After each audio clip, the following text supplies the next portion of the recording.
6 واسه که از خریدش پشیمون میشید. کافی یک تا داخل اینستاگرام بزنید. افراد مختلف رو میبینیم که ما رو برای خرید بیشتر دارن تشویق میکنن. مثل خانم زیبارویی که میاد به ما میگه شما با خرید این سایه چشم زیباترین چشم رو خواهید داشت، یا شما با خرید این سرم دیگر نگران منافذ پوست باز خود نباشید، مشکلات پوستی شما کاملا رفع خواهد شد. یا کریمی که قرار استفاده کنیم باعث میشه ما رو 10 سال جوانتر بشیم. یا وسایل آشپزخونه‌ای که باعث میشه بهترین و خوشمزه ترین غذای دنیا رو باهاش بپزیم. اینا همه تبلیغات ادامه دار هستن عزیزان. تبلیغاتی که و واقعا برای کسب و کار رونق خودشون دارن برای ما به تبلیغ میذارن تا بتونن بهترین فروش داشته باشن. با تجربه فهمیدیم که بعضی از این وسایل کارایی که یک فروشنده نسبت بهش ادعا میکنه واقعا این کارایی رو نداره و به اندازه‌ای که براشون پول و هزینه پرداخت میکنیم برای گرفتن این دستگاه برامون واقعا مفید نیستش. اگه میخواد بیشتر بدونید در این موارد میتونید این ویدیو رو با ما دنبال کنید، پس با ما باشید. این ویدیو رو من از کانال ترفند بانوان برای شما عزیزان درست کردم. قبل از هر چیزی بگم افرادی که این وسیله دارید و ازش دارید استفاده رو میکنید براتون مفیده، خیلی هم عالی. نهایت استفاده ازشون کنید و تا مشکلاتی که نیاز باش رفع بشه. ولی یک سری از افرادی که در وسوسه و خرید این وسیله هستن هنوز اونو تهیه نکردن، با تجربه‌ای که من فهمیدم، تجربه شخصی خودم، این ویدیو رو با من ببینید تا بهتون بگم که مواردی که واقعا و قطعاتی که واقعا دیگه مصرف نمیشه. اینو گوشه ذهنتون داشته باشید همیشه. اولین وسیله بخارشور هستش که من تحت تاثیرات تبلیغات ماهواره قرار گرفتم. فکر میکردم با خرید این دستگاه بخارشور مبلام و کف خونم برای همیشه میخواد برق بزنه و واقعا راحت شدم به عنوان یه خانم که تو خونه کار میکنه نجات پیدا کردم. ولی بدترین فکر و بدترین خرید من بودش. چرا؟ چون این وسیله بخارشور یک وسیله هستش که هم جاگیره، هم مبلغ خیلی بالایی داره، واقعا ناکارآمده قطعاتش خودش و مصرف برقی اون واقعا بالاست و هزینه برقی زیاد پرداخت باید کنیم بابت این دستگاه. وقتی میتونیم یه کاری را به راحتی انجام بدیم و میشه با یه زمینشور ساده این مشکل را رفع کردش با چند دقیقه زمان، چرا خودمون به مشکل بندازیم با این وسیله؟ این وسیله جز اینکه تبدیل شده بود یک کار سخت برای من، نتیجه رضایت بخشم واقعا برای من نداشتش. فکر کن جای زیادی تو خونه از فضا اشغال میکنه، جدا از اینکه وسایل جانبی خیلی زیادی هم داره این دستگاه. ببخشید. من تازه یه خاطره دارم از این دستگاه بهتون بگم. یکی از همکارای من میخواست از این دستگاه بخره. بهش گفتم من این کارو کردم، واقعا پشیمونم، شما این کارو نکنید. میخوای بهتون قرض بدم ببر استفاده کن، اگه رضایت بخش بود مشکل نداره شما هم بخر، شاید نظرهای ایده‌ها فرق میکنه برای خودشون. قبول کرد و بردش همکار من، ولی مطمئنم که این کارو نمیکنی و نمیخری، منصرف میشی. دقیقا همین اتفاق هم افتاد. همکار من این دستگاه رو برد و اومد برگشت گفت خدا خیرتون بده، کمک شد که من این دستگاه رو نخرم. واقعا یه دستگاهی که در حدی که براش فکر میکردم واقعا کار انجام نمیده. دومین دستگاه هواپز هستش که جدیداً تبلیغات خیلی زیادی در مورد این دستگاه داره تو فضاهای مجازی و حتی بیرون استفاده میشه برای فروشش که قراره یه غذای سالم بخوریم و لاغر بشیم، در صورتی که واقعیت این قضیه چیز دیگری هستش. باید اعتراف کنم خب با پخت غذاها داخل این دستگاه خب خوشمزه‌تر و ترتر میشه و واقعا لذت داره، اما سوال اینه که آیا پرداخت این هزینه بابت خرید این دستگاه ارزشش رو داره؟ من که میگم واقعا نداره. نه، اگه به عنوان کادو براتون رسیده، تو آشپزخونه فضای باز دارید و فضای جاگیری براتون نمیشه که اون استفاده کنید که خیلی عالی خوبه. اما وقتی جا ندارید، برای همیشه هیچ موقع خودتون این دستگاه رو نخرید. هم جای آشپزخانه شما رو اشغال میکنه، فضای بسیاری رو از اون میگیره، هم دردسرهای پاک کردن خود دستگاه هستش که علاوه بر این واقعا پاک کردن این دستگاه دردسرهای خاص خودشو داره. واقعا اذیت میشیم. هیچ ارزشی برای خرید نمیبینم و ارزشی نداره برای خرید. مواظب باشید گول تبلیغات ها نخورید و از اون دستگاه نخرید. بعد از چند بار مصرف از این دستگاه واقعا دیگه استفاده ای نداره، فقط چند مرتبه استفاده میشه. پس گول تبلیغات رو نخورید. سومین وسیله غذاساز هستش که شما اگه از این غذاساز برای کیک و نون استفاده میکنه، نون و کیک میسازید که بسیار عالی، براتون مفید و دارید استفاده میکنید، مبارکتون باشه.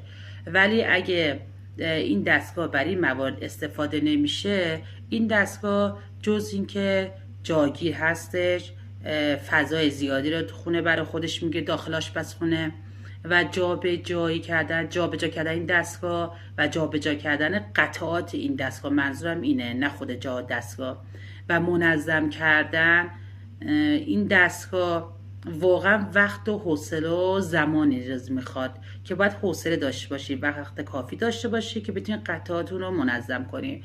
من قرار هر چیزی رو خورد و رنده کنم، خب ترجیح میدم از چاقو و رنده استفاده کنم. چرا؟ چون واقعا با چاقو و رنده خیلی راحت ترم. درسته قطعات داخل ماشین ظرفشویی میشه گذاشت و برای تمیزیشون استفاده از ماشین ظرفشویی، ولی واقعا وقتی با چاقو رنده میشه خیلی راحت‌تر کار انجام داد. چرا خودم به دردسر بندازم؟ شما هم برای خرید این دستگاه نسبتاً گرون بررسی کنید. مبلغ یا هزینه که میخواید بابت خرید دستگاه پرداخت کنید براتون ارزش داره؟ براتون اندازه اون مبلغ که پرداخت میشه این دستگاه براتون مفید هستش؟ که واقعا یک بررسی کنید. طی این بررسی که بابت مبلغ و استفاده این دستگاه قرار گرفتید، انتخاب کنید که داشته باشید یا نداشته باشید این دستگاه را، وگرنه بعد از اینکه خریدی از خریدی که انجام دادی پشیمون میشی. چهارمین وسیله جاره رباتیک هستش که باید بهتون بگم خود من هنوزم دارم وسوسه میشم برای خرید جاروی رباتیک، ولی خوشحالم که تونستم مقاومت کردم و استفاده ازش نکردم. خب این جاروی رباتیک دستگاه خیلی خوبیه و اولین موضوع بابت این دستگاه قیمت بالای این دستگاه هستش. افرادی که خونه کوچیک دارن خب واقعا نیازی به چه دستگاهی ندارن، میتونن با زمان 10 دقیقه یا کمتر از 10 دقیقه خودشون با کیفیت بهتر خونهشون تمیز کنن و نیازی به چند دستگاهی واقعا نیستش. ولی افرادی که خونه بزرگ دارن و هزینه پرداخت این دستگاه را دارن، براشون خب خیلی خوبه، ولی خرید بدی براتون حساب نمیشه. بگم عالیه؟ نه، خرید بدی براتون حساب نمیشه. ضمن این که هفته یک بارم خونه خودتون جارو برقی بکشید، چون این دستگاه به همه جا دسترسی نداره و همه جاها رو نمیتونه تمیز کنه و میکروب ها باقی میمونه. پس نیاز هست خودتون این کار رو انجام بدید. من جدیداً از این قضیه به این دستگاه دارم به این نگاه میکنم که میشه به عنوان جارو کشیدن به عنوان یه فعالیت حساب کنی. چرا؟ چون واقعا کار تو این دنیای شلوغ به قدری زمان برامون کم هستش که حتی این جارو کشیدن میتونه برای ما یه فعالیت باشه و میتونیم از اون استقبال کنیم، پولمون رو تو جیبمون نگه داریم و خودمون کار خودمون رو انجام بدیم، خونه خودمون رو جارو برقی بکشیم. مطمئن باشید با این فعالیتی که خودتون دارید انجام میدید برای بدنتون، سلامتیتون و خودتون واقعا عالیه و خیلی استفاده بیشتری داره این جارو برقی کشیدن برای خودمون و هیچ موقع پشیمون نخواهیم شد. سال یک با گوشی عوض کردنه. تمام برندهای گوشی مرتب در حال تولید گوشی هستن و برای فروش گوشی خودشون کلی تبلیغات دارن انجام میدن، تبلیغات زیاد و مختلف، و واقعا تبلیغاتی که شما رو وسوسه بخرید این گوشی های جدید داره میکنه. واقعیت اینه این تغییرات که داره داخل هر گوشی انجام میده یا برای خودشون برنامه های تغییرات ایجاد کردن داخل هر گوشی، برای یک مصرف کننده عادی واقعا مهم نیستش. سرعت بیشتر، عکس بیشتر، حافظه بیشتر، هیچ کدوم از اینا برای یک فرد عادی واقعا آنچنان ضروری نیستش و خیلی خوبن این برنامه ها. داشتن این برنامه داخلی گوشی واقعا عالی هستن، خیلی خوبن، ولی تفاوت زیادی برای افراد عادی یا شخصی نداره، واقعا ایجاد نمیکنه.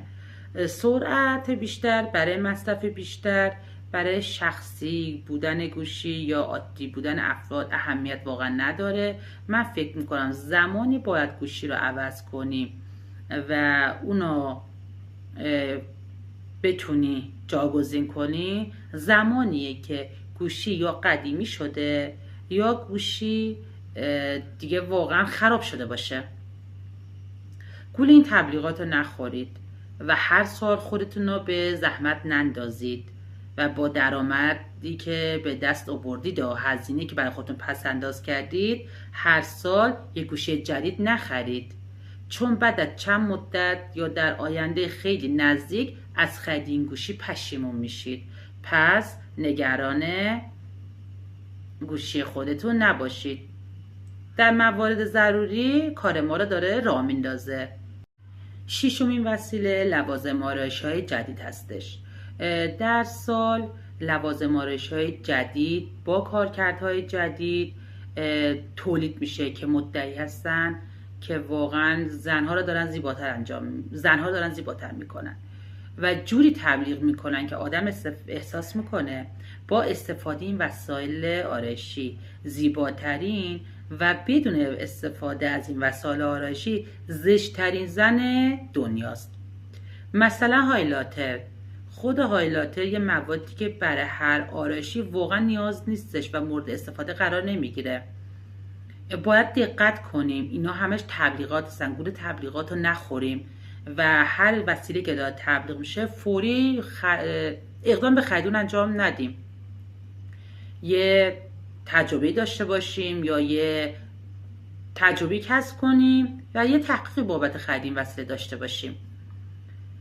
سعی کنیم مثل اون هایلایتری که بهتون گفتم، اون خانمی که داره استفاده میکنه واقعا برای آرایش لازم نیستش، واقعا شاید اون خانمی که داره اونو تبلیغ میکنه پوست پرتقالی باشه و به پوست اون واقعا سازش داشته باشه و نیاز باشه برای پوست اون، ولی برای پوست افرادی که بهتر از اون هست واقعا نیازی نیستش. این یه هزینه اضافیه و یه راه اشتباه برای خرید لوازم آرایشی ما هستش. سعی کنیم از لوازم آرایشی که داریم همیشه استفاده کنیم، برای همیشه استفاده کنیم و سراغ موارد لوازم آرایشی جدید نباشیم، مگر اینکه مطمئن باشیم این لوازم آرایشی واقعا برای ما کاراست و واقعا نیاز ماست، کار ما رو واقعا راه میندازه، واقعا کیفیتش بالاست. وگرنه با پرداختی که برای این وسایل لوازم آرایشی داریم هزینه میکنیم و میخریم، اون وسیله یه وسیله بی استفاده برای ما باشه، برامون بمونه با یک بار بیشتر استفاده نشدن اون وسیله. پس سعی کنیم این کارا رو انجام ندیم که بعد از اینکه این کار انجام دادیم که 100% پشیمون میشیم، خودمون رو پشیمون نکنیم از خریدی که داریم.